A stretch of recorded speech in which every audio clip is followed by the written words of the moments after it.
It's all yours, SFT. Awesome. Thanks so much there, Praise. We are live tonight on Standing for Truth, and we've got a really, really exciting one for you tonight. As a matter of fact, it's Dr. Kent Hovind's 200th debate, so we're going to make sure that this is one to remember. This much anticipated debate is most certainly, as I said, going to be one to remember. We've got Dr. Kent Hovind defending the Genesis flood, and Jordan here defending uniformitarianism. So before we get started with introductions, I'd like to thank both these men for giving us their time, because without them, debates like this would not be possible. So before I have my co-moderator here, Nephilim Free, go over the format and structure for the debate, I'd like to first start with brief introductions from both the debaters. We can start with Kent Hovind and then move on to Jordan. So if you guys would like to just give a brief explanation as to who you are and what you may be doing with your channels or ministries. So go ahead. We can start with you, Dr. Hovind. Well, thank you for having me. My name's Kent Hovind. I taught high school science and math 15 years. I've been a Baptist preacher for 45 years. And I take the position the Bible is literally true and scientifically accurate, just like it's written. Jesus said the creation of Adam was the beginning, and I believe he was absolutely right, and that can be proven scientifically. I believe the flood in the days of Noah happened exactly like the Bible says, covered the whole world for about a year, and that explains all the fossils and every canyons and everything else we find. So I defend the position the Bible is true, and the evolution theory is ridiculously stupid. All right? I appreciate that introduction, Dr. Hovind. Let's move on to Jordan. Go ahead. I'm Jordan Karam. I am a mechanical and nuclear engineer. In my off time, I run a podcast with my buddy Jared, who's a former theologian. We're both atheists now. It's called Reason to Doubt, the number 2, because there are 2 of us. And we just talk about skepticism, how to examine evidence. We go over everything from alien abductions to anti-vaxxers, and with a mixture of science and profanity. So check us out, and really glad to be here. Glad you guys invited me. Well, I appreciate that introduction from you as well, Jordan. We're happy to have you both, gentlemen. So let's get this party started. I'm going to hand it over to my co-moderator here, Nephilim Free. He's going to go over the format and structure of the debate, and we'll go from there. Go ahead, Neph. Okay, so welcome everybody. This is going to be fun. We have a 1-hour debate, 10-minute openings, and 6-minute rebuttals, and then a 20-minute discussion period, and a short Q&A, and that's how it's going to roll. Now, Jordan has elected to go first, and so Jordan will take the floor first. He'll have 10 minutes for an opening statement, and we'll go ahead and just get started. So, Jordan, my clock is set. When you begin speaking, I'll start the timer, and we'll get this ball rolling. I'll just get my screen set up here. Oops.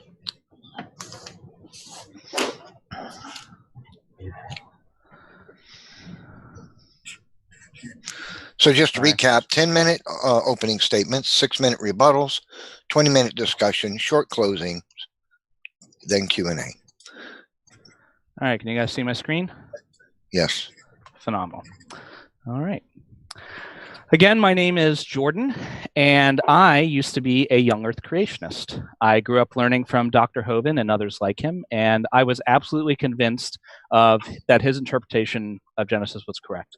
Eventually, I escaped my echo chamber, and I was confronted with evidence that changed my mind. I now agree with virtually every expert in every relevant field.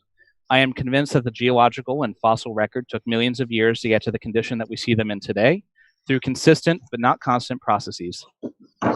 Investigating claims about the past is not unlike being a detective.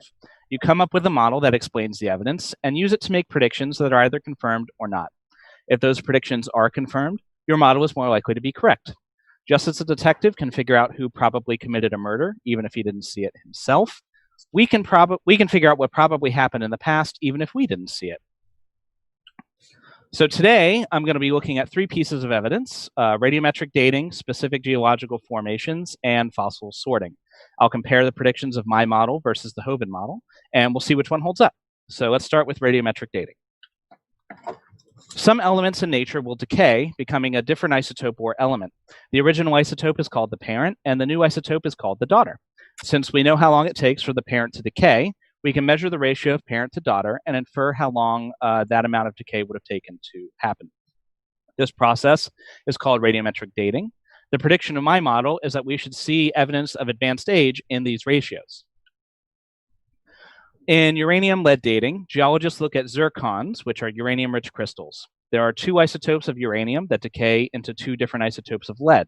This means that you have 2 independent measurements of age, one for each isotope. That gives you a nice self-check. If these ages agree, that's very unlikely to have happened randomly. But what if lead was in the crystal originally? Well, fortunately, there is an isotope of lead, lead-204, that doesn't come from radioactive decay. So it must have been there when the zircon was formed. By comparing the ratio of lead-204 to the other isotopes of lead in the whole rock, you can infer the initial conditions of the zircon. Because of this verification and built-in double check, this method is considered one of the most reliable by the scientific community. The prediction of my model is that these ratios would indicate ages in the millions of years, and of course that's precisely what we see. Now, creationists at the RATE project have attempted to save their model by arguing that half-lives were much shorter in the past and that all requisite decay happened during the flood. But you don't get to just change the half-life without consequences. Decreasing half-life increases radioactivity. Though the water from the flood may shield Noah and his family from some sources of radiation, the human body contains radioactive isotopes such as potassium-40 and carbon-14. The dose from those isotopes alone would be 117,000 millisieverts every hour, the equivalent of 20 nuclear bombs. Now, I'm not a doctor, but I don't think Noah's going to pull through that. And that's before you consider the heat from this radioactivity, which, according to creationists at the Creation Research, would have raised the surface temperature of the Earth to roughly 22,000 degrees Celsius. That's 3 times hotter than the sun. So that's one disconfirmed prediction for the flood. Next, let's go to geological formations. Despite what you may have heard, no geologist has ever said that every kind of rock takes millions of years to deposit. Some can accumulate quite quickly, like after a volcano erupts, but the uniformitarian model would predict that others would in fact take a long time. So one example of that, underneath the Mediterranean Sea, there are vast deposits of salt 800 meters or more thick, with a total volume of more than 1 million cubic kilometers. These are huge deposits.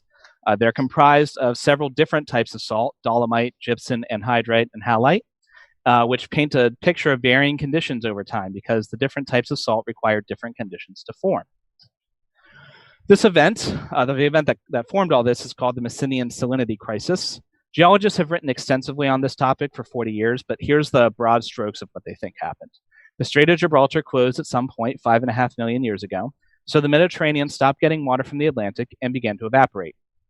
Shallow areas dried up completely, leaving large salt pans, while deep waters became progressively more brackish and salt precipitated onto the sea floor. This process was not linear, and regions of erosion can be seen where salts were washed away, followed by more accumulation on top. Depositing such vast quantities of salt with varying local conditions would take hundreds of thousands of years. They can't be explained using the flood model, at least I don't think so. But it matches perfectly with uniformitarian predictions. So that's 2 predictions down. Lastly, the order of the fossil record. So according to flood geology, fossils are the remains of creatures that were trapped in one single catastrophic flood event. To explain the apparent sorting of fossils, i.e. dinosaurs at the lower rocks, mammals at higher rocks, the methods proposed are hydraulic sorting, original location, and differential mobility stroke intelligence. This is great stuff for making specific predictions to test by, so let's start with that, beginning with hydraulic sorting. In fluids, denser objects fall faster, and larger objects fall slower due to greater drag. The flood prediction of hydraulic sorting is that creatures of roughly the same density will be sorted with larger specimens on top and smaller ones at the bottom. To test this, we can look at the ammonites. They were a cephalopod similar to the modern-day nautilus. They had coiled shells ranging in sizes from as small as a thumbnail to 2.5 meters across. The shells also had an internal gas chamber that varied in complexity across species. So if it were hydraulically sorted, we would expect them to be sorted roughly by size. That prediction sadly doesn't match up with reality. What we actually see are small to medium ammonites all throughout the layers from the lowest to the highest. And in the highest layers, we have fossils that range from 10 millimeters to 4 feet. Now, this is not what hydraulic sorting predicts, but the ammonites are sorted by complexity. ammonites with a simpler internal structure are found at the lowest layers, while those with a complex internal structure are found at the highest layers and never the other way around. This sorting regime matches perfectly with the uniformitarian model, where more complex structures didn't evolve until later. Next, original location. Often Dr. Hovind will apply this fossil clam, and which is a type of bivalve, and say that we generally find those at the bottom of the fossil record because they're already at the bottom of the sea when the flood happens, and so they'd be buried first, which makes sense. But bivalve fossils exist up and down the fossil record in every layer of sediment from the Devonian on up, and I have all the sources for that there at the bottom of the slide. Once again, this doesn't match the predictions of the flood model, but it's what we'd expect to see with uniformitarianism, where the layers represent deep time. And so bivalves existed throughout that time, so they exist throughout the layers. Incidentally, that doesn't fit hydraulic sorting either. The last mechanism is differential mobility stroke intelligence. According to Dr. Hovind, birds would be on top of the fossil record because they could fly above the water, but this doesn't make sense given the rest of our fossil record. For instance, pteranodons can fly. Why did they all choose to lay down and die with their dinosaur brethren instead of flying with the birds? We don't see angiosperms, which are flowering plants, until much higher layers of rock. Did all the magnolia trees gallop across the plains and outrun all of those animals? Did all the other angiosperms that currently grow in marshes and by rivers, did they collectively decide to sprout elsewhere? It doesn't seem to make much sense to me, but in a uniformitarian view, it makes a lot of sense. So let's put all of these three mechanisms together and look at the common mole. The mole seems pretty much doomed on every count. They're small and relatively streamlined, so they'd be hydraulically sorted lower. They aren't particularly fast or intelligent, so they wouldn't be able to run to high ground, and their habitat's about as low as you can get. They're already underground. All three flood predictions would put these creatures low on the fossil record. Yet the first mole fossils don't appear until the Eocene, which is one of the highest layers, above all kinds of plants, reptiles, and even other mammals. So that's three predictions and apparently three failures for the flood model. Now, this, of course, is just a tiny fraction of the total evidence in the field. There's the magnetic striping of the ocean floor, more radiometric dating methods, the entire field of evolutionary biology, et cetera, et cetera. But hopefully this gives you just a little glimpse, and it's enough to show a trend. Now, a disclaimer, I'm not a geologist, I'm not a paleontologist, a biologist, and as you can clearly see from these slides, I'm not an artist either. I'm a mechanical and nuclear engineer. But what that means is that both Dr. Hovind and myself are laymen on these topics. We're not experts, unless he has some education that I'm unaware of. 1 minute. Cool, thanks. That's why I posted my sources on the slides, which I encourage you to check out for yourself to ensure that I'm not misrepresenting the science. It's very easy to come up with a story that sounds good at first glance, particularly if your audience has no in-depth knowledge of the subject. It's much harder to present evidence that persuades relevant experts. So as we go on, I want you to listen to both of us very closely. Do we cite our sources? Are those sources peer-reviewed or scholarly, or are they just like blogs? Once the debate is done, check both of us. Make sure that both him and I are using our sources correctly, that we're accurately representing the research. In short, you should get your science from scientists.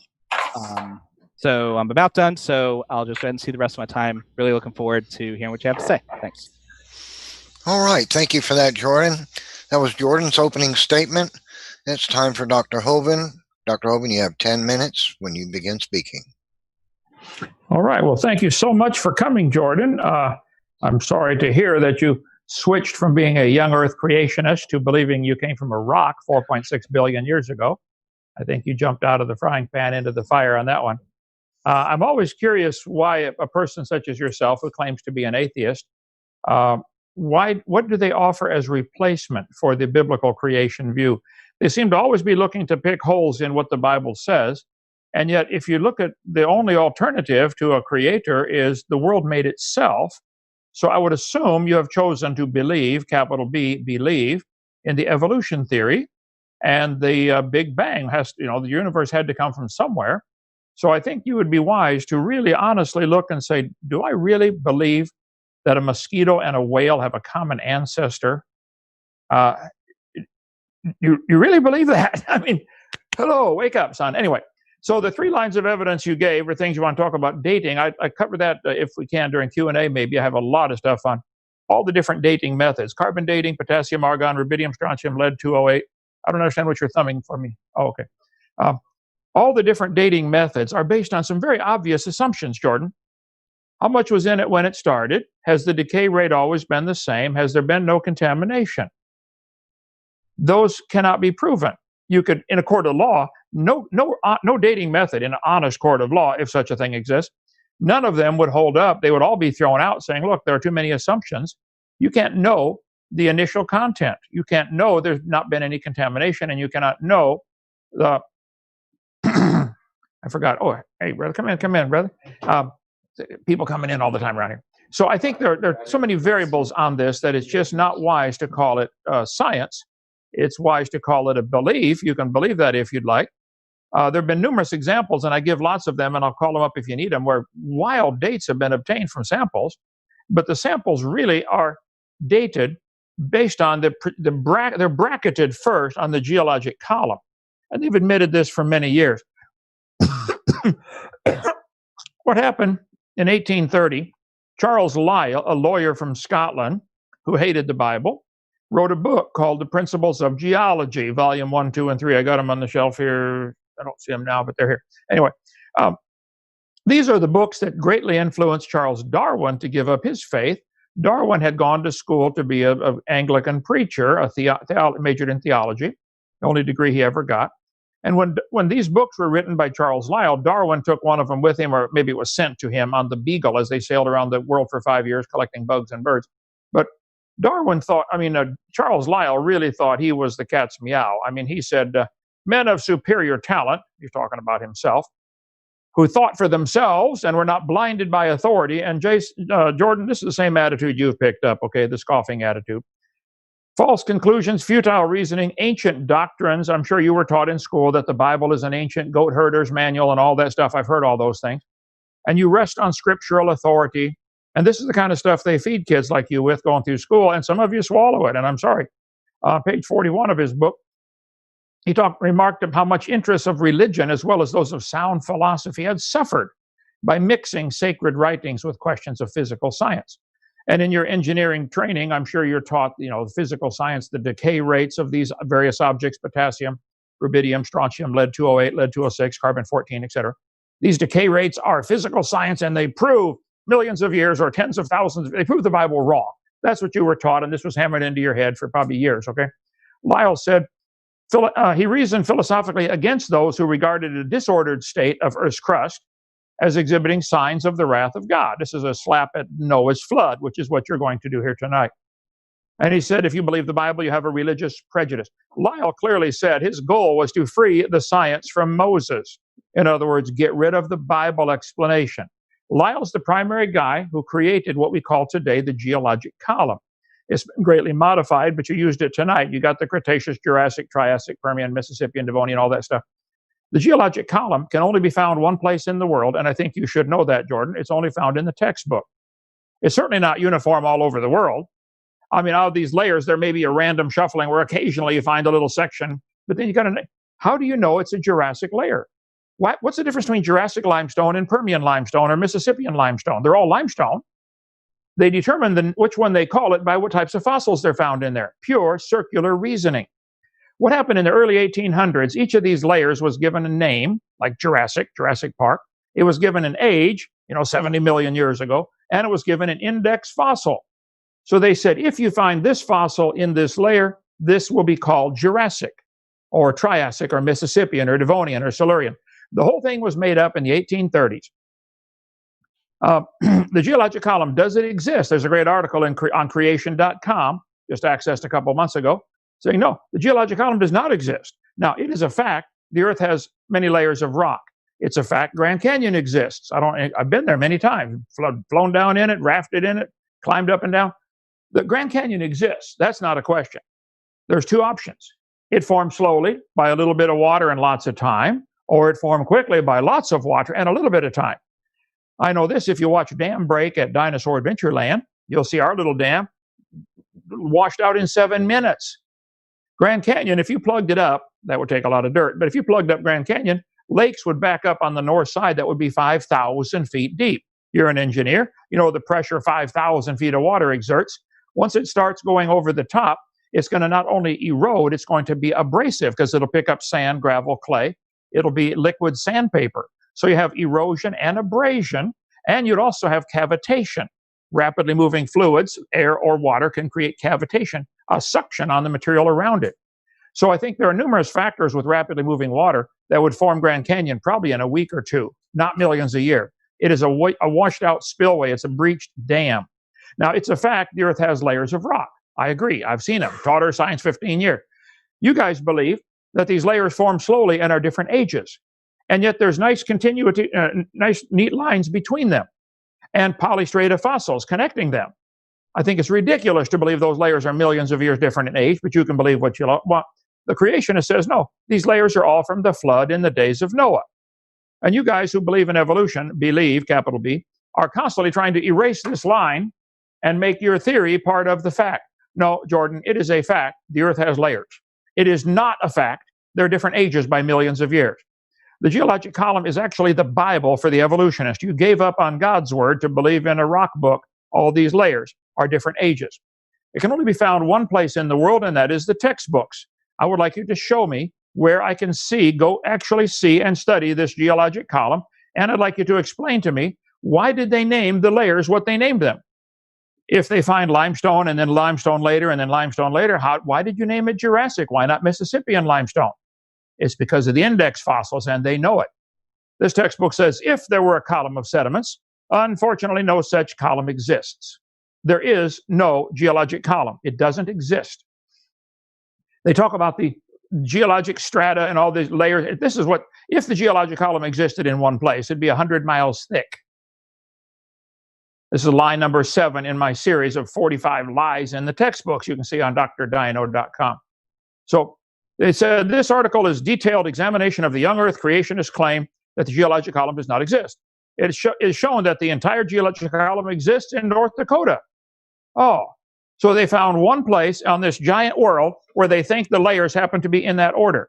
Of course, there's going to be just through random shuffling. And again, I'd like to challenge, how did they decide what to call those layers? How did they decide? This one is Mississippian, Devonian, Silurian. It's by the fossils.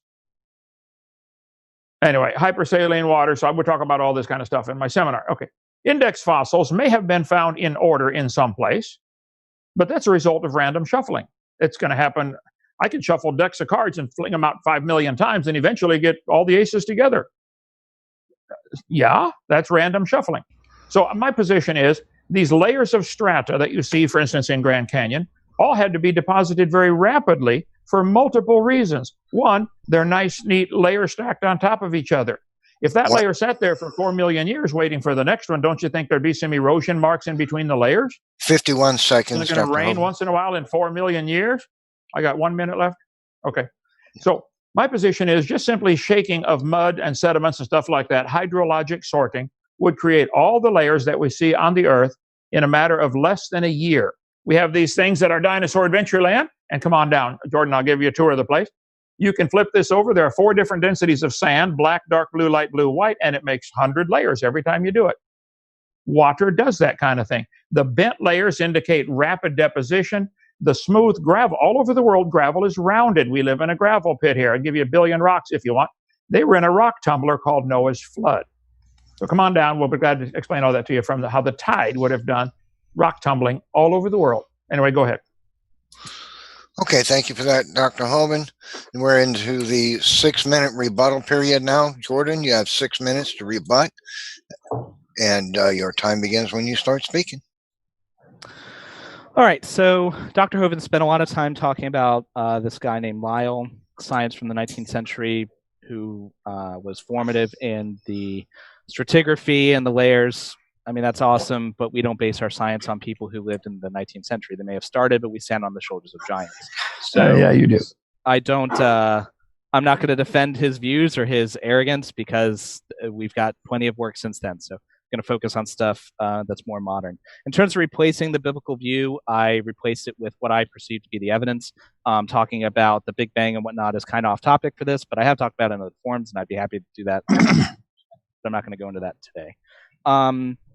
And just the dating assumptions. So it is true. Every model has assumptions. That's true of every model, whether it's creationist or not. Doesn't matter. All models have assumptions. Those assumptions may or may not be valid. You have to test them and ensure that they're valid before you want to use them. I gave reasons why the half-life has been constant. Physically speaking, it's not just that they hammered it and I just accepted and hit the I believe button on that. The reason that we can be confident the half-lives are constant, if the nucleus was a nickel, the nearest electron would be 3 miles away. The nucleus of especially heavy elements is very insulated from environmental pressures. So in the radioactive decay is mediated by the weak nuclear force, which is constant throughout the universe, or at least it appears to be so. So there's no real reason to think it would change. Now, there is one exception. That exception is electron capture. That is relevant for potassium dating, for instance, because that is a method where the nearest electron falls into the nucleus, turns a proton into a neutron, emits a neutrino, and because it is based on the closeness of that electron that it impacts it, extremely high pressures have been shown, for instance, for beryllium-7 to change that dating or that the half-life by about 0.5%. And that's at pressures we'd experience miles and miles down, way deeper than we're doing any dating. So that assumption seems to be reasonable and supported. Initial conditions, different dates deal with that different ways. I talked about how uranium-lead deals with it, with the non-radiogenic lead. You've got outgassing and then ways to deal with errors there. We can get more into that later, but it's a known problem, and it's a problem with solutions. If it didn't have solutions, we wouldn't do it. Non-contaminated, a lot of the times the contamination would actually make things younger. With uranium-lead dating, for example, if the uranium were weathered away, it would stop decaying into lead. That would freeze the clock, so when we looked at it, it would be artificially young. A lot of the different dating methods are like that, so that doesn't really help. At least it may make the thing less accurate than we'd like. I mean, no method's going to be perfect. There's always error bars, but it certainly helps get rid of the 10,000-year-old age. For the types of layers, I am not a geologist, so I'm going to be relaying to you what I got from the experts. I don't claim any expertise in this field, so but what I've read from them in terms of the erosion marks, that's actually something that SFT hit me with when I debated with him, and I had to give the same kind of plea of ignorance. I looked into it, and apparently, according to geologists, there is evidence of erosion between layers. They're called unconformities. The one I think that you're most referencing is called a disconformity. According to the relevant literature, it's very difficult to recognize in a casual glance. So I defer to geologists and their expertise on that, but it is something that actually does happen. In terms of the way they named it, I don't know who was the creative guy who came up with the names, probably that Lyle jerk, I guess. But it's my understanding, and I am not a geologist, so please do take these for the ravings of a drooling idiot. I think it's because of, you can follow Steno's principles of stratigraphy. Layers are laid down consecutively because you can't lay them on air, and so you can track layers over large areas. And then you can make a construct, which is helpful for learning the geological column. It's not intended to mean this is the column that exists anytime you dig in the ground. That's, of course, not what it means. It means that if there had been no erosion, if it had happened everywhere, this is what it would look like. But reality is, of course, way more complex than that. That's why they have to spend 10 years getting their doctorate to become experts. Talk about the clean lines. The clean lines are and sometimes an illusion. Look up disconformities. Polystrate fossils in the literature, they are called in situ fossils or T0 assemblages or upright fossils.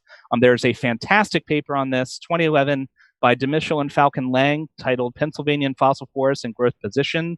So look that up. It really breaks down exactly how it happens. So basically, these are fossils that go through several layers of mud. For most of them, it means that they were buried rapidly from a geological standpoint. But you can see coal seams, which is the forest floor. So it appears that they were there. You can see the root systems. But the cool thing about this, the reason that it doesn't appear was one single event, is you can see multiple, in some places in that paper they describe it, multiple trees on top of each other. So you have a tree, it's buried, it's fossilized, and a little bit higher you have another tree, and it's buried, and it's also fossilized, and a little bit later. So I'm not sure how a flood would account for that. And lastly, just the whole scoffing attitude thing. I don't consider myself superior. I used to be a young Earth creationist. I changed my mind because of evidence, and I'd be happy to change it back. I just want to know the truth. This appears to be the truth from my best estimate. But if I got different evidence, then I would change my mind. And I hope everyone would embrace that view. And that's it. All right. Thank you for that, Jordan. Now, Dr. Hovind, it's your turn to have 6 minutes for rebuttal when you begin. All right. Well, thank you so much. I appreciate that. Jordan, you mentioned there are difficult. The erosion marks between the layers are, you said, difficult to recognize. That's code word for only experts can find them. I have studied many of these layers. We have them here on our property. I live in a gravel pit. There are 7 layers of gravel that start here in Alabama and go to North Carolina. There are hundreds and probably maybe even thousands, but certainly hundreds of gravel pits between here and North Carolina, mining these same layers of gravel. Obviously, I think there was something huge that did that. And I don't know if you're aware of the stratigraphy work done in Colorado at the, I forget what it's called right now. No, it wasn't Jet Propulsion Laboratory. Anyway, when water's moving sideways, it'll drop off 6 or 8 or 10 layers simultaneously. So it'll look like the layers were deposited horizontally or vertically, but actually they're deposited horizontally, multiple layers. So you can actually get a layer at the bottom that's younger than a layer at the top, depending which way the water's flowing. And during Noah's flood, the tide would be flowing both directions. Now, I left off completely discussing fossils. I'm going to do my Whack an Atheist here in a few minutes when we're done. Tonight it's Richard Dawkins. Every Wednesday night on our YouTube, Kent Hovind Official, we do Whack an Atheist, like whack-a-mole, knock them back down. Richard, and I'll be glad to put you on the list if you'd like. And your friend, your other buddy. Why the profanity's in there, is that add intelligence or something? I don't know, but we'll see. Okay, Richard Dawkins says, show us your intermediate fossils, the skeptics say. There are plenty of intermediate fossils. That's what he said. Plenty of intermediate fossils. And I'll tell Richard tonight, and I'll tell you right now, fossils are not evidence for evolution. You cannot prove any fossil you find had any offspring. All you find are bones in the dirt. We have lots of fossils here. We have thousands of petrified clams in the closed position. Some of these are found on top of the Peruvian Andes Mountains. They're found on top of Mount Everest. When Edmund Hillary got there in 1953, they put their victory flag on top of the mountain. The top several hundred feet is petrified clams on top of Mount Everest. I think the flood model explains that pretty good. The Bible says toward the end of the flood, Psalm 104, the mountains arose, the valleys sank down. I believe the earth was completely covered in water, probably about a mile deep everywhere. Lots of stuff drowned, lots of fossils formed. And then during the last few months of the flood, the thin spots on the earth's crust would sink in, maybe a mile or two. The thicker spots would bounce up in response, like tipping a teeter-totter. And so the mountain ranges all over the world, it's interesting, the mountain ranges follow the coastline. The Rocky Mountains, the Pacific, the Appalachian Mountains, the North Atlantic, the Alps follow the Mediterranean. So I think the mountain ranges and the ocean basins formed at the same time because of the same feature. Sections of land would tip. I mean, if you get a 2,000-mile piece of land to tip 1 mile, we're talking 0.05%. So and that would let the water rush off, and the rushing of the water would form the canyons through the soft mud very rapidly and bury lots of fossils. How many animals died today around the world? Like billions, and none are going to fossilize. But it's not hard to find fossils, Jordan. They're everywhere. Fossils are everywhere. So I think the best explanation for fossils at all is A, rapid burial in mud and preservation from decay long enough for them to be either replacement fossil with mineralization of the bone, or a casing in the case of an impression fossil. But you cannot prove any fossil. I cannot prove this clam had any children. You can't, in a court of law, they throw it out and say, I'm sorry, you can't prove this had any children. Secondly, you cannot prove it had any fossil, it had any offspring that lived. It might have had children, but they all died. Thirdly, you could not prove any fossil in the world had any offspring that lived that were different. Who would the imaginary different offspring mate with? Let's suppose you do get a bone in the dirt that's able to produce something different than itself. Well, who's it going to marry? You got to get two at the same time of the opposite sex in the same place, and they got to find each other and be interested. And then you got to replace the whole population of other ones with those two new ones that have the new improved species, improvement. It's just not science. Secondly, why would anyone believe that bones in the dirt could do something no plant or animal today can do? Produce offspring that are different. No farmer's ever seen a cow produce a non-cow. Dogs, nobody's ever seen a dog produce a non-dog or a chicken produce a non-chicken. It's never been seen.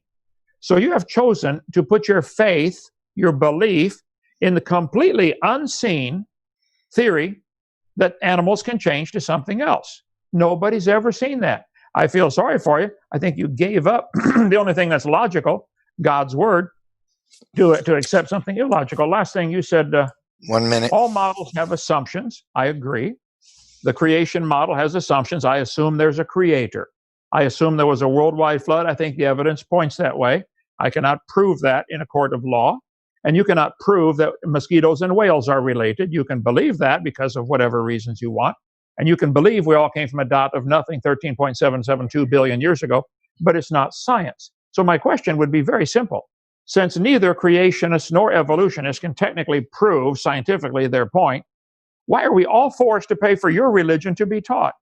Because evolution is a religious belief. You've chosen to believe it on faith. Nobody's ever seen a dog produce a non-dog. But you do believe a dog and a mosquito are related. Oh, it's fine. You can believe that. I don't care. I don't think it's science. I don't think it's smart. I don't think it's common sense. But I do object to paying to have the kids taught that like it is part of science. It's not part of science. Evolution should be taught in a religion class, if it should be taught at all. Okay, go ahead. All right, thank you. That's Dr. Hovind's rebuttal period. Now we're going to have a 20-minute open discussion period, and after that we'll have our closing statements. So you guys have 20 minutes to talk. Let me set my timer for 20 minutes, and we'll have a nice cordial conversation about uniformitarianism or versus the flood. How's that? Starting now. Sure. I just wanted to answer the whole profanity thing. Jared and I are both veterans, so we just can't help it. It just happens. We'll see. We'll see if God accepts that excuse one day. I spent 9 years in prison. I heard plenty of profanity. To me, it shows stupidity, not intelligence. But go ahead. You have to use it creatively. You guys put things in your mouth. I wouldn't hold in my hand, but that's all right. Do you have anything you want to start with? We can roll from there if you want.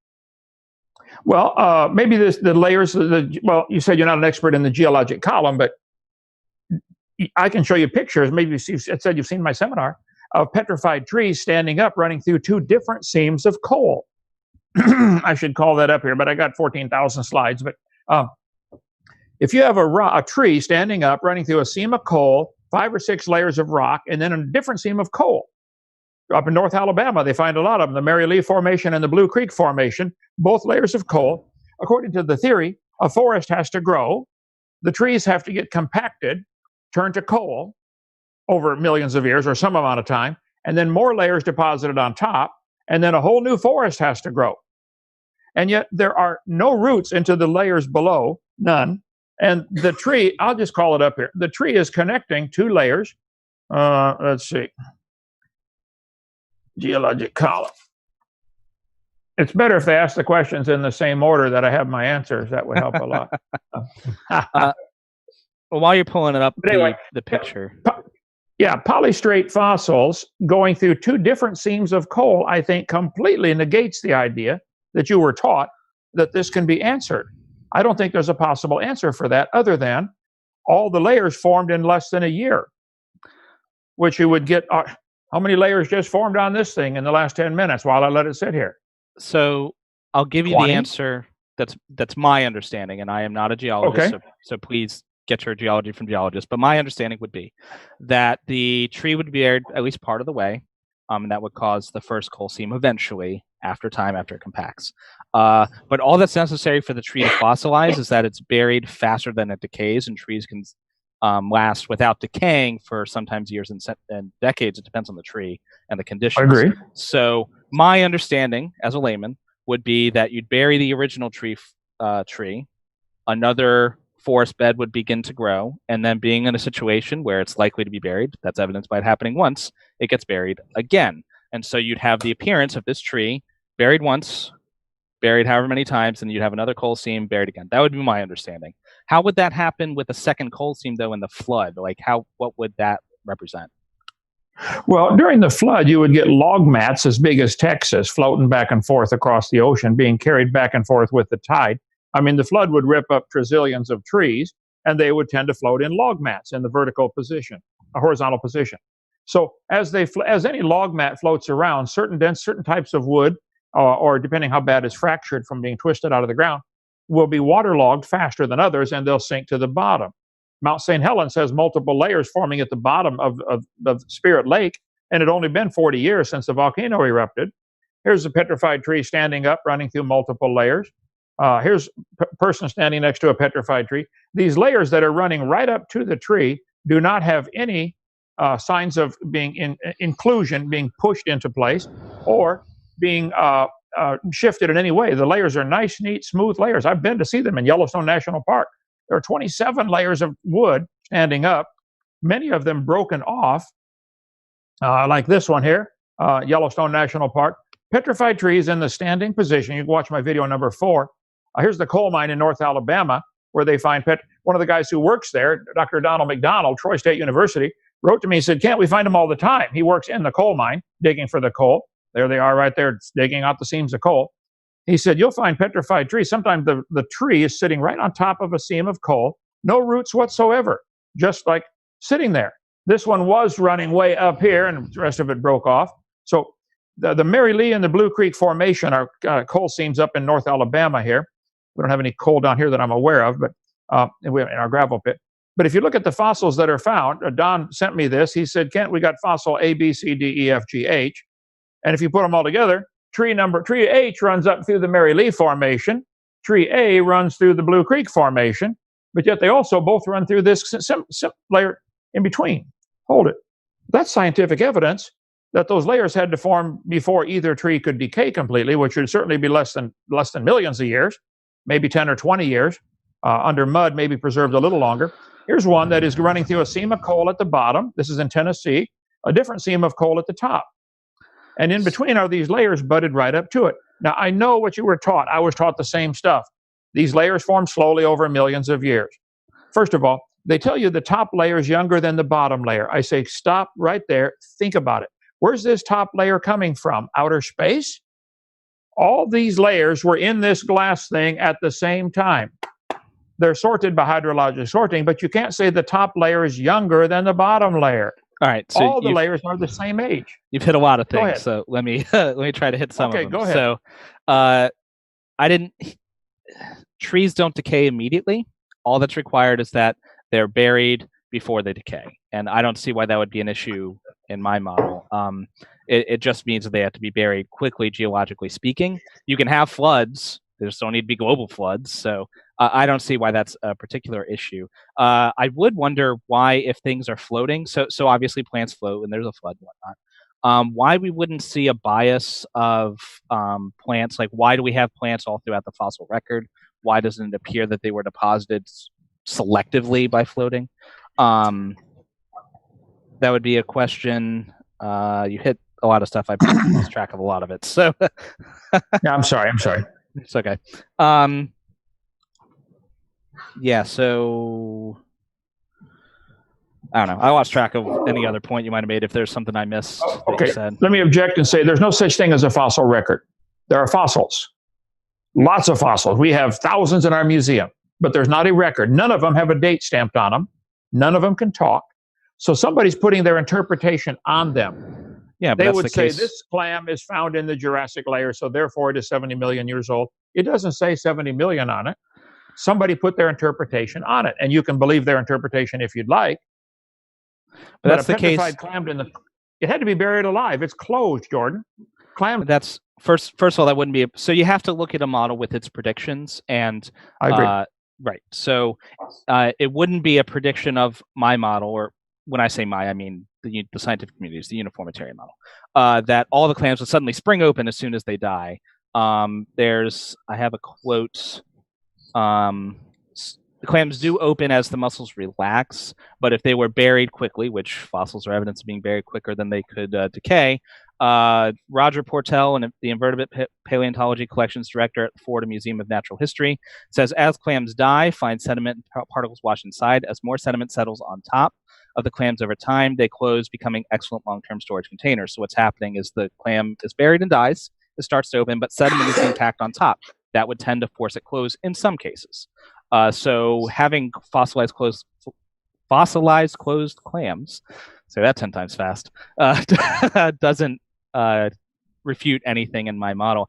And it is definitely true that when I say fossil record, what I mean is the observation of these fossils as we present them and as have been ordered by paleontologists. You have to put an interpretation on evidence you see. So it's not a matter of proving. You only have proofs and math. What you need to do is test it to see if predictions are disconfirmed, and if the predictions are not disconfirmed, then the model is more likely to be true, subject to future evidence. So it doesn't bother me that I don't know. I don't expect to know. I expect to go with what's probable. Okay. I would make a prediction that a log in the mud would probably decay in less than 100 years. I think it'd be hard-pressed to find any tree under mud for 100 years that is still intact, especially since many of them still have the bark on them. But in rolling back and forth, they saw with Mount St. Helens blowing all the trees into Spirit Lake. They said probably 20,000 trees got blown into Spirit Lake. When I was up there, my sister lives up near there. It's amazing what that volcano did. But those trees, every time the wind blows, they roll back and they slide back and forth on the water. The wind blows them to one end, back. So they're always rolling against each other. The bark rolled off pretty quickly and settled to the bottom. That's going to form a layer of coal. Coal can be made in the laboratory in a couple of weeks under heat and pressure. That's all you need to convert the cellulose into coal. It's just a different form of cellulose, basically, but which, of course, is greatly going to affect the carbon decay rate. But I would predict if we look at these trees with a magnifying glass where the layers meet the tree, there will be no example, you will not find evidence of them being pushed in, intruded. You will find evidence of these layers being rapidly deposited. And I predict you will find the top layer is not rotted or decayed more than this layer. If it's stuck in the mud at the bottom and these layers form slowly, you would see if the top part is exposed for any amount of months or years, you're going to see more and more decay. The tree should be rotting coming in, should be getting smaller at the top, not just because of the way trees grow, but because of rotting wood, and that's not evidenced. So I'm not a geologist, but I think I know how that would work. So as the tree is being deposited, again, these layers can deposit quickly. So it's not that a quickly depositing layer invalidates my model. Some layers do deposit quite quickly. But if the tree rotted to the point when it's exposed that it wouldn't have any structural integrity, the next slide is going to shear that off. That's why you see these trees with a sheared top. That's exactly what happens. So the prediction, I mean, that's correct, but it doesn't invalidate the model. But again, I'm not a geologist, so my understanding of that is very limited. If I could talk about the half-lives, because you mentioned that a couple times. So what mechanism, aside from electron capture, which pressure can change, so setting that aside, what mechanism would change the half-lives for these other decay patterns, and what evidence do you have of that being observed? Well, I think we have all sorts of examples of things that are dated by the layer that they're found in, and then when they do carbon date them, or potassium, argon, or rubidium, strontium, they find wild errors. So which one are you going to count? Back in 1976, they knew from American Journal of Science, radiometric dating would not have been feasible if the geologic column had not been erected first. Oh, whoa, what's he saying here? You have to bracket the date you're looking for. If I took this to a university and said, how old is this clam? First question they would ask, where did you find it? What difference does that make where I found it? Take a piece of coal to any university and say, how old is this? Would you carbon date it? Because coal contains carbon. And you know full well, Jordan, if coal is 220 million years old, there'd be no carbon-14 left in it with a half-life of 5,730 years. But coal still contains carbon-14, doesn't it? It's not millions of years old. But the first question they're going to ask is, where did you find it? Like, what difference does that make where I found it? They have to bracket it first with the geologic column. This is pure circular reasoning, and a first grader can figure that out. Fossils have been, and go ahead. Sorry, go ahead. Well, you have to determine the method to use in order to date it. Now, stop and think what you're saying. You have to bracket the age by the geologic column to decide if you should use potassium or rubidium or strontium or lead-208 or lead. You're saying exactly what I pointed out.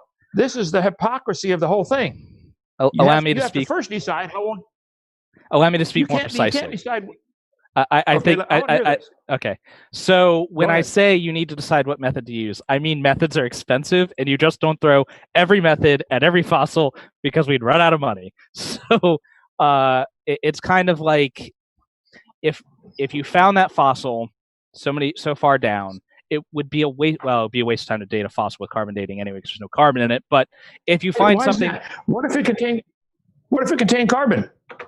you can Carbon test dating it. costs about $500, if I recall. You can test it, and if you find significant amounts of carbon that can't be explained by other sources, such as uranium decay, then you can publish those sources, and you'll revolutionize the dating world. I don't expect that'll happen. It's not like they're being dishonest by this bracketing. If you wanted to pay for all the different methods, and they often use different methods, then you can do that. It's not like they're hiding from it. It's just it's unreasonable to expect them to date every single sample with every single method. Okay, are you aware of, is it Jack Horner or John Horner that has the museum in Montana? He has the dinosaur bone that was found with soft tissue still in it. He has it in his possession. A guy called him and they recorded the call. He said, Mr. Horner, would you please carbon date that dinosaur bone because it has soft tissue, which would still contain carbon? He said, no, I won't do it. They said, we'll pay you $20,000 if you will carbon date it. We'll pay for the testing, $2,000 or whatever it was. Plus, we'll pay $20,000 if you'll carbon date it. Just a donation to your museum. He said, no, I can't do that. He said, why not? He said, because we know it's too old. This is such blatant prejudice and blindness.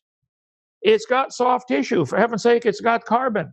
He was offered $25,000 to carbon date it. What would be wrong with carbon dating a dinosaur bone? It would destroy because it's too old. Well, it would destroy parts of the sample. Old, right? It would destroy parts of the sample. As you know, samples that are that well preserved are extremely rare. So you're not just going to throw this sample in the trash. It doesn't make any sense. So, I mean, if you found the sample, you could do whatever you wanted with it. No one's going to stop you from doing it. But you can't expect to light this other guy's fossil on fire and him being okay with that. But you still haven't given me a way. Give me a mechanism by which these half-lives are going to change. What's your mechanism? Well, there was an article published. I don't have it in front of me here, but a couple of years ago, they took under extreme heat and pressure and got, I think it was, I forget which of the long dating methods, the long age ones, to decay in a few seconds. It went from 1.4 billion, I guess it'd be potassium to argon, whichever, if that's the right number. It instead of 1.4 billion years to go half of it to decay, just in a few seconds under heat and pressure. Would you agree that extreme heat and extreme pressure could influence all the dating methods? No, because potassium argon dating decays by electron capture. As I mentioned earlier, that is shown to be slightly vulnerable to pressures. So setting that one aside, because pressures can affect the orbitals of electrons, so that dating method, got it. Setting that one aside. So can temperature. So can temperature. Okay. Temperature can affect the orbitals of electrons. Go ahead. Sure. So that method, setting it aside just for the sake of argument, what about all of the other methods? How are the half-lives of those changing? Since they are not shown to be vulnerable to temperature and pressure, and there's no reason we'd expect they would be. Let's start with your assumption. Carbon-14 is not vulnerable to anything. 3 minutes, Then date the dinosaur bone that they found with soft tissue in it. They found a dinosaur bone with soft. Several have been found. It's not like it's rare, and it doesn't take that much of the sample to test. It wouldn't destroy the whole fossil and set it on fire. They got a dinosaur bone with soft tissue in it. Take 2% of it, dedicate it to science, and you got a guy offering $20,000 donation to your museum. I tell you why Horner doesn't want to do it. It would destroy the evolution theory, because it would come back just a few thousand years old, because that's all carbon dating does. But if carbon-14 indeed decays to carbon-12 at a known half rate of 5,730 years, if that is indeed true, and indeed that bone is 70 million years old, there should be no carbon-14 left. I'll be willing to bet you $100, that's about all I can afford, that there's carbon-14 in that dinosaur bone. If I had a dinosaur bone, to give you, Dr. Hovind, I'd give it to you. And I'd expect... You would? Yeah, I would. I just don't have one. I don't expect I'll get one. But we if I have do... some fragments here. I do, I'll give it to you. So I'd expect that test to come with some small amount of residual carbon from contaminants, and when you get below represented ages of 50,000 years or less, you're starting to get into the error bars. So that's not a significant amount of carbon. I would expect that there would be no statistically significant amount of carbon-14, unless I will predict it'll have significant.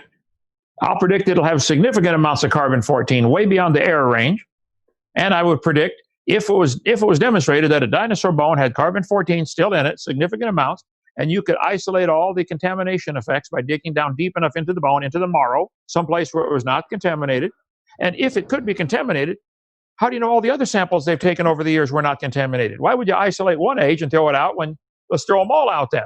By contamination, I mean no sample is going to be perfectly clean. You're going to have some level of contamination, but they have rigorous lab procedures, as I'm sure you know, to try to minimize that to the greatest extent possible. So if you ever find an offer on that, I'll throw in $100 of my own money to get that to happen. So I'm pretty confident. And if it isn't, I want to know. Okay, I think you're correct. You really do want to know. I think you got taught something that drew you away from Christianity. I think you made a giant mistake. Now, all of this argument tonight, the geologic column and the carbon radioactive dating methods, is all about really one thing: great age. You guys have to get frantic when they start attacking the idea that the Earth is billions of years old, because without billions of years, your theory falls apart. But this is only the first hurdle you have to overcome. That's have about to have the end. Years for your frog to turn to a prince. Gentlemen, that's about the end of the discussion period. Let's give each one of you 30 seconds to finish up your thoughts. Since Jordan, you began the discussion, give a 30-second summary of your thoughts in this discussion, 20-minute discussion period, and then we'll get Dr. Hovind to do the same thing, and then we'll move on from there. Is this my closing statement? No, our closing statements are to come. Just give a 30-second, overview of what your thoughts are on the discussion, and we'll give Dr. Hovind the same thing, and then we'll move to them. I don't get frantic when someone comes with evidence that might contradict something I believe. I'm demonstrably willing to change my beliefs based on the evidence. So I don't get frantic. I just get interested. It's not about being able to prove something with 100% certainty. If you wait for 100%, you will never get anything. It's about what's probable, what's plausible, and just making the best predictions you can and being willing to change your mind. That's what it's all about. Okay, Dr. Hovind, if you'd like, for 30 seconds, you can summarize your thoughts about the open discussion period, what you talked about, and then we'll move to closing statements. Sure. I think it's pretty obvious that there are numerous examples where the carbon dating, none of the dating methods have been proven to work 100% of the time, or even they come up with some really wild dates, and they won't date that dinosaur bone because they know full well what'll happen. And the great age, which is really the whole tonight discussion is about, is essential for evolution. Just this one point, if it could be proven the Earth is not billions of years old, the entire evolution theory collapses in a heap. And they know it, and I know it. And they don't want that because they like evolution, because it gives them freedom from God's rules for, like they don't like the thou shalt not commit adultery and those kind of things. So that's really why they're frantic to hang on to this thing. So if you're really honest, Jordan, I think you are, we'll get you converted right back to young Earth creationist. Cool. Okay? All right. So now it's time for closing statements. Nobody told me how long the closing statements would be. It's short. It's 5 minutes. Is that appropriate for you, fellas? I'll just need a minute or two. Okay. Well, how about a minute or two? Well, that would be awful short. Maybe Dr. Hovind might like to use more than a minute or two. He could if he wants it. Good. I don't care. Forget the clock. Just let him go as long as he wants. Oh, okay. Go ahead. Okay. You want me to go first? So traditionally in closing, you relitigate the arguments and try to get in some parting jabs or whatever. But this is YouTube, so you can just replay the debate if you want to hear what my arguments were. Instead, I just want to ask, I want all the listeners to ask yourselves, if I was wrong, would I want to know it? For me, that answer is yes. And if your answer is yes too, the next time you hear something that evolutionists, in air quotes, supposedly believe that seems stupid, ask the question, is that actually what they believe? And if so, why? Is it that they're all morons, or they're all deluded, or they're all afraid, or whatever? Or is it possible that maybe I'm just missing something? Maybe there's more to it than I've got right now. And then go find out. That's the next essential step. See what the actual scientists have to say. Hear what their model is. Take a course online. MIT offers them for free. You have absolutely nothing to fear from asking questions. One of the best parts about being skeptical is that if you ever find out you're wrong, just change your mind. Bam, you're not wrong anymore, like magic. So if you'd like to hear more about skepticism, how to ask questions, how to look at the good peer-reviewed evidence, head on over to Reason 2, the number 2, Doubt, our podcast. You can find us on Facebook, on iTunes. We cover everything, like I said, from aliens to anti-vaxxers. We have a ton of fun. So this is a blast. Thanks for inviting me. And that's it. Okay, Dr. Hovind, your closing statement, sir. Well, thank you. I hope you do really have reasons to doubt, because you need to start doubting this theory you've been taught, that a mosquito and a whale both came from an amoeba 3.5 billion years ago from a pond of water which formed on a molten rock 4.6 billion years ago, which came from a dot of nothing. I think it's time you start doubting that. And so, whoa, what have I been sucked into here? I think the flat earthers ought to stop and slap themselves and say, what have I been sucked into here? You got sucked into one of the dumbest ideas in the history of the world, that we all came from a rock. Anyway, I agree. You mentioned several times that about peer-reviewed articles or nothing to fear from asking questions or ask actual scientists. I think if you went to North Korea and did a survey, you would find everybody there believes in communism. Because if you don't, you get executed.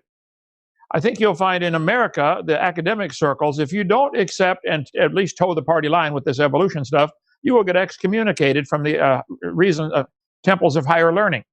So I think it's not execution yet, but it is certainly academic Siberia if you dare to even question the evolution theory. I think your reasons to doubt ought to investigate, why is there such a prejudice against the idea that there's a God? What would be wrong with there being a God creating these things? I have no idea who made this pen, but I'd be willing to bet $100 somebody made it. These things don't happen by chance. And if you look at your human body, look at a single cell. You're an engineer, for heaven's sake. Do you think a cell could create itself by chance over billions of years? Do you really, really believe that? Son, wake up. Okay? Thank you. Okay, we're going to move then to a question and answer session. Standing for Truth has questions already saved that I guess he received from people, and he's going to read off the questions to you. So I'm just going to step back and hand it over to Standing for Truth. He's going to ask the questions, and you fellows can give your response to them. Standing for Truth, you ready, brother? Yes, brother. Thanks so much to the debaters for a great debate. Very lively. We had a really big audience tonight with a ton of questions. We are just at the hour mark, so I don't want to keep the debaters too late. So I'm just going to pick 2 questions for each debater from the audience. So we'll end it quick. We'll end it really quick. I'm just going to pick a couple questions here. At random. This one is for Dr. Hovind from James Downard. He asks, has Kent studied the technical criticism of accelerated decay? I think he's referring to a possible heat problem in the global flood model. Go ahead, Dr. Hovind.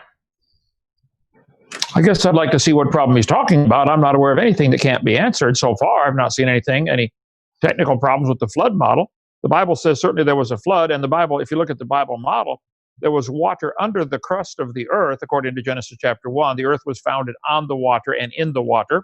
So the water in the crust would be superheated. It would crack out through the fault lines and come to the surface, and the superheated water would kill everything within 100-mile or some effective radius of the cracks. And that was where the fault lines are. There's a great website by Walt Brown, creationscience.com, that deals a lot with that, the subterranean water. And this superheating of the water jetting out under intense pressure from 10 miles of rock on top, I think can explain lots of things that we see with the chemistry of the ocean and the chemistry of some of the fossils that are found. But that's to be a long discussion on that. So I guess I'm not aware of any problems with the flood model that can't be answered. So I'd like to see a more specific. Awesome. Okay, thanks for that answer there, Dr. Hovind. This one is for Jordan. It's from Rock Art in the chat. He asks, let me see here. John Baumgartner predicted cold slabs under the earth if they had been subducted just 4,000 years ago.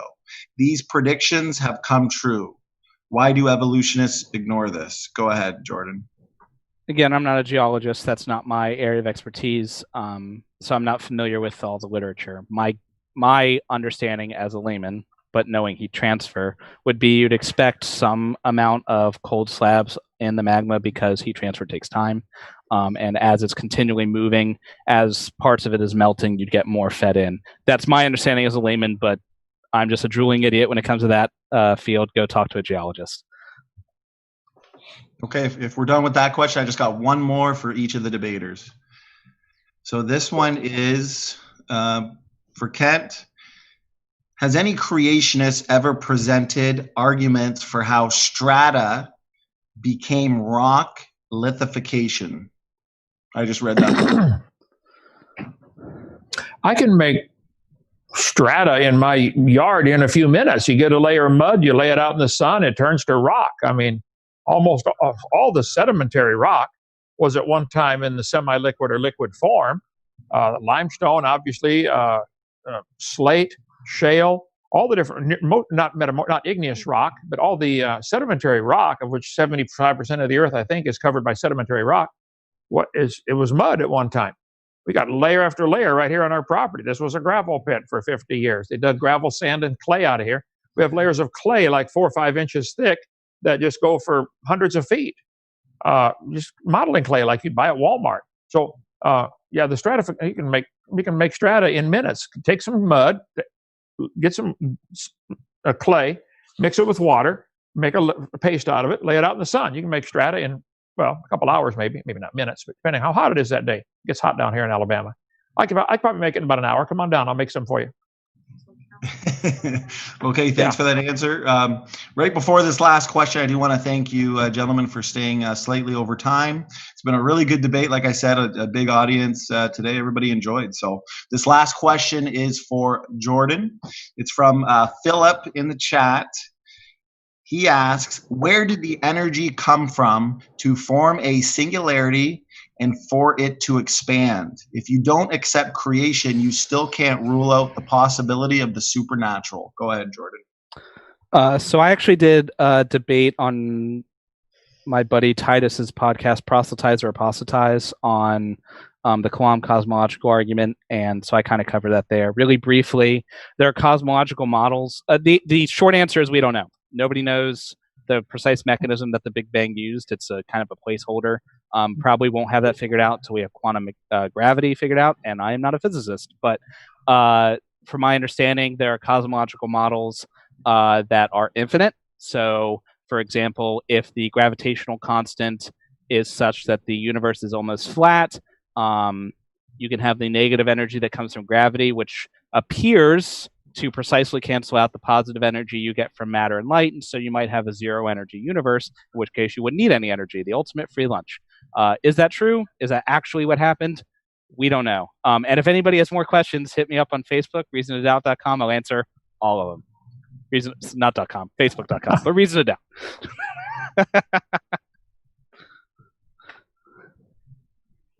So that's it. That's all I had. Awesome. Well, thanks for that answer there, Jordan. Yeah, thanks again, gentlemen, for a really good debate. Time has flown by.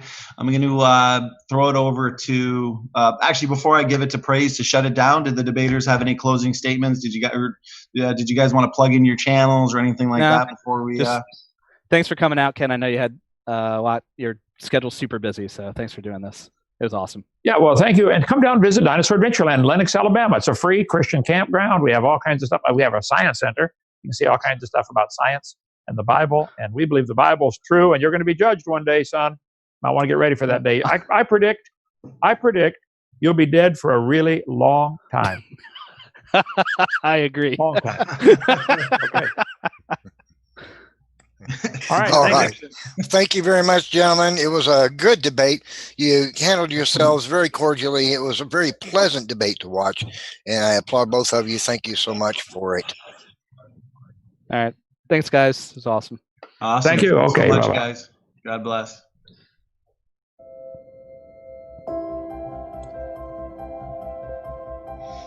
Is that it? We're done?